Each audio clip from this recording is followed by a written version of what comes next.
19th of August, 1839. I wish I could ask how much you remember. I don't know if there will be anything left after I consume this drink. Don't be afraid, Daniel. I can't tell you why, but know this. I choose to forget. Try to find comfort and strength in that fact. There is a purpose. You are my final effort to put things right. God willing, the name Alexander of Brennenburg still invokes bitter anger in you. If not, this will sound horrible. Go to the inner sanctum, find Alexander, and kill him. His body is old and weak, and yours, young and strong. He will be no match for you. One last thing. A shadow is following you. It's a living nightmare, breaking down reality. I have tried everything, and there is no way to fight back. You need to escape it as long as you can. Redeem us both, Daniel. Descend into the darkness where Alexander waits and murder him. Your former self, Daniel. 16th of May, 1839. The unflinching African sun has continued to plague our expedition, making it impossible to dig until dusk. How Professor Herbert managed to find the location in these vast plains of nothingness remains a mystery to me. When I asked him about the tomb again, he told me about the legend of Tin Hanan, the mother of us all.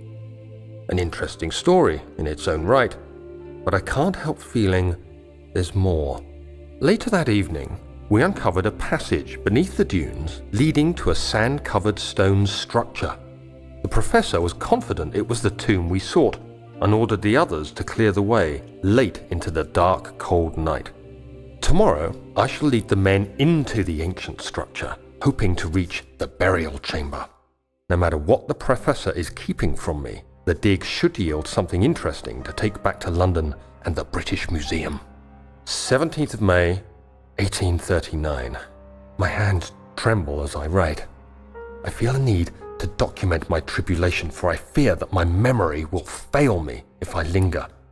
Today, I took some men and ventured into the dark, ancient passage we uncovered. Our torches burned faintly in the murky air as we slowly made our way underground. The men were superstitious and fearful. They argued loudly, and I felt their strange language getting to me. I mustered my strength and yelled at them to continue down the slopes and broken steps. The crudely carved passage confused me. It looked much older than the 4th century structure we had expected. The twisting path emerged into a great antechamber. The walls were lined with statues unlike any I'd ever seen. Despite their unearthly quality, I felt a strange familiarity toward them, which haunts me still. At the far end of the chamber, a great slab of stone sealed off whatever lay ahead. I gave the order to raise it, and as I pushed through the narrow space, the heavy stone suddenly dropped, sealing me inside. I was trapped. 22nd of June, 1839. It's been more than a month since my last entry. After the event inside the underground chamber in Algeria, Professor Herbert insisted I return to England. He said he didn't want to risk forfeiting the entire expedition lest I took a turn for the worse. An excessive decision, in retrospect. But I'm glad it turned out that way. I found my journal this morning in the haphazard collection of things brought home from Africa.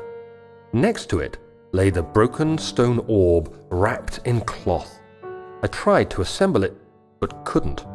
The pieces wouldn't fit together, as if they weren't from the same object. Could I have imagined it all? Was there ever a complete orb? 25th of June, 1839.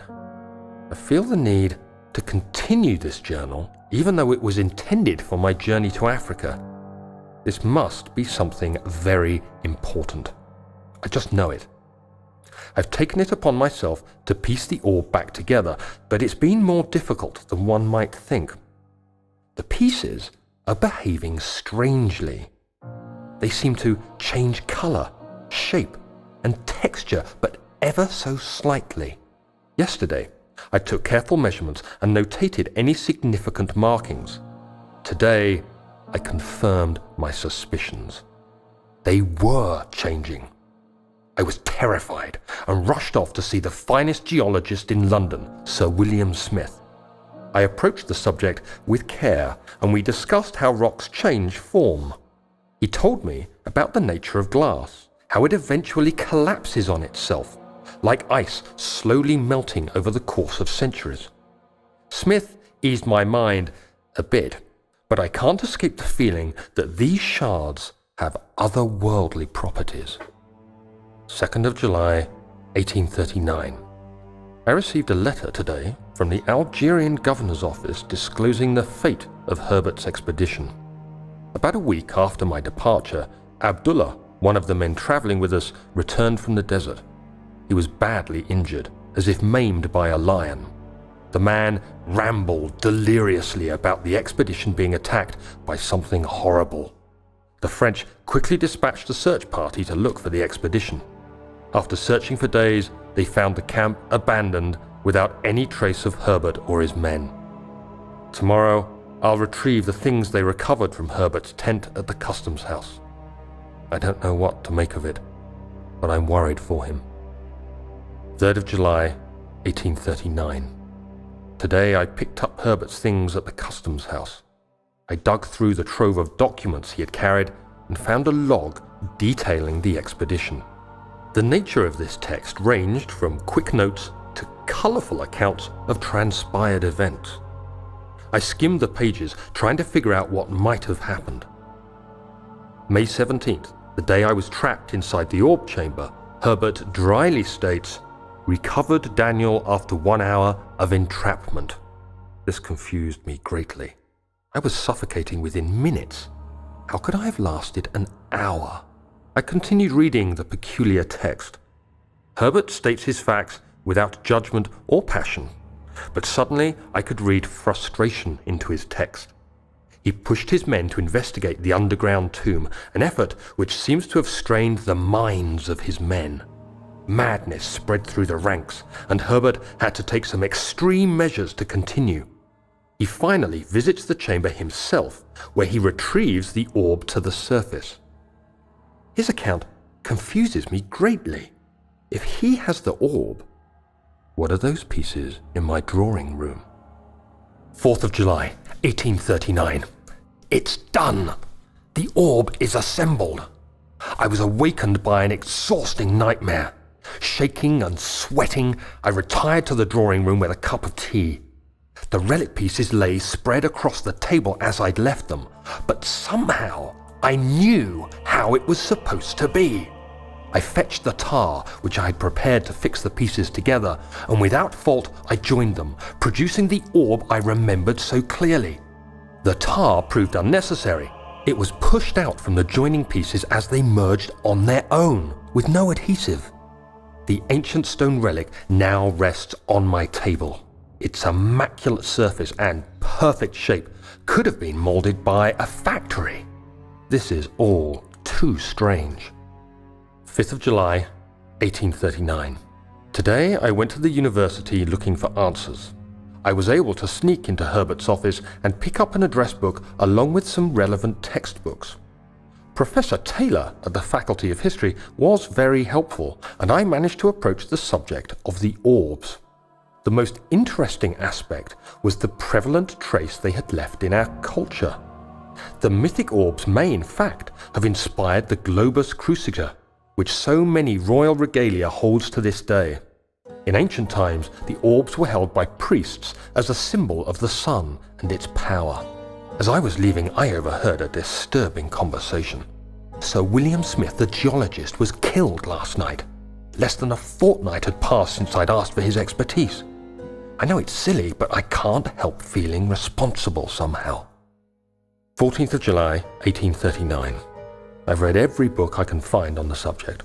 While rich in legend and hearsay, my knowledge is lack for the insight I crave. I've sent letters to many in Herbert's address book and received answers of varying importance. Today, I got one which differed greatly from the others. From a baron in Prussia. He said nothing about the quaint stories of priests in underground temples. He didn't even mention them. He simply wrote, "I know. I can protect you. Come to Brennenburgh Castle. Signed, Alexander." What am I to make of this? Protect me from what? Is someone after me? I looked up Brennenburg and traced it to the Prussian woods near the Baltic Sea. While being the least informative letter I've received, it causes me greatest distress and interest. As I write, my thoughts are drawn to my nightmares in which a most disturbing sound calls to me. A sound defying description. A voice from the void. The last few weeks have been awful, with so many sleepless nights dreading a repeat of those horrid dreams. Tomorrow, I shall visit my physician, Dr. Tate, in hope that he can provide me with sedatives to help me sleep. 17th of July, 1839. How has this escaped me? They're all dead. Limbs scattered, heads split down the middle, their skin flayed as if boiled. I feel like I'm falling into myself. What's happening? Sir William Smith, Professor Taylor, now Dr. Tate. Is it following me? How can it not be? It's the damn thing I brought from Africa. Something is after me. I have no choice but to trust the Baron. He better know what he claims. If he is wrong, I suspect he'll regret it as well. 2nd of August, 1839. I have arrived at the village of Altstadt. It's a haven in the midst of a vast forest and the last stop before my final destination, Castle Brennenburg. It's late in the evening, and the outrider, who has been with the coach since Bremen, advised me to wait until morning before I venture further. I've arranged for a bed at Der Müller, the village's only inn, and am now waiting for the sun to rise. I try to sleep, but as I close my eyes, I see the men who fell victim in London. My fear and shame forces me to witness the same scenes over and over. They are dead because of me. 3rd of August, 1839.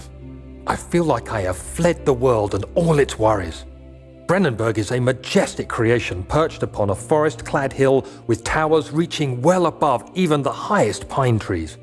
Following the winding road leading to the gates gives the impression of discovering something forgotten, as if journeying with Marco Polo to the hidden Xanadu. Alexander, the Baron, is a peculiar but gracious man.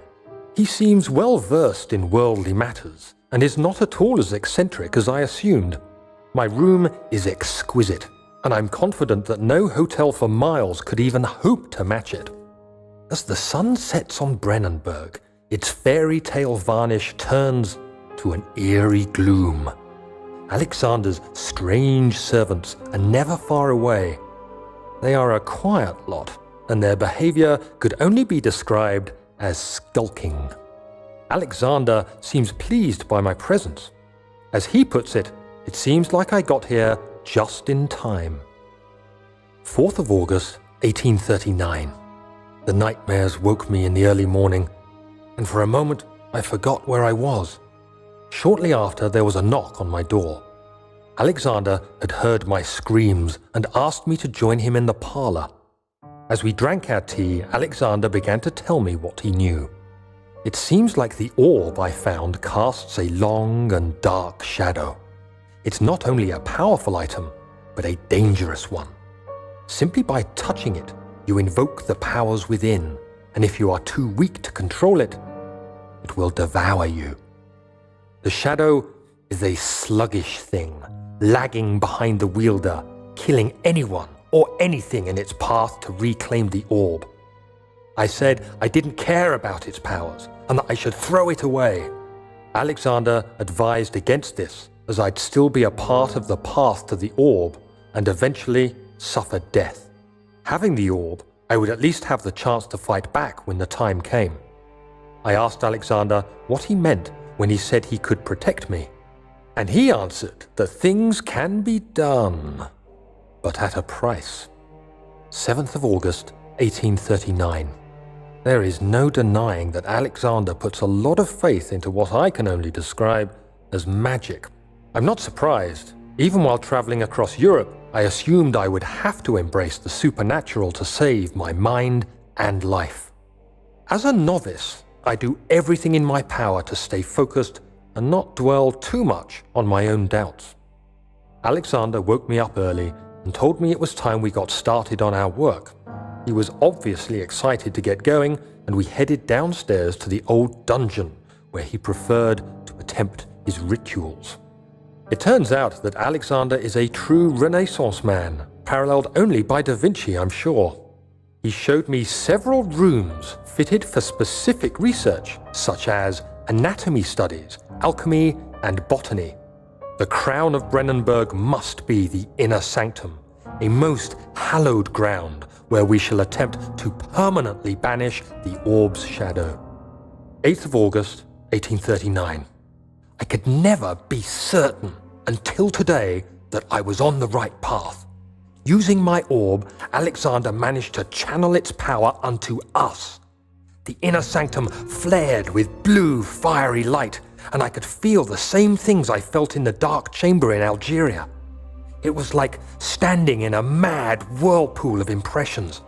It was terrifying, but Alexander kept calm and wielded strange tools of science in order to tame the storm. Suddenly, the blue light was stained by strains of red, and the walls burst with pulsating tissue resonating with the scene. Alexander quickly covered the orb in some cloth, and the unspeakable thing vanished. Apparently, the orb's shadow is closer than Alexander thought. He said I should prepare for a warding ritual tomorrow. I'm not sure what he expects, but I have a bad feeling about this. 9th of August, 1839. It is still early, and Alexander is busy preparing for the ritual later today. Seeing him this worked up makes me question why. What does he stand to gain?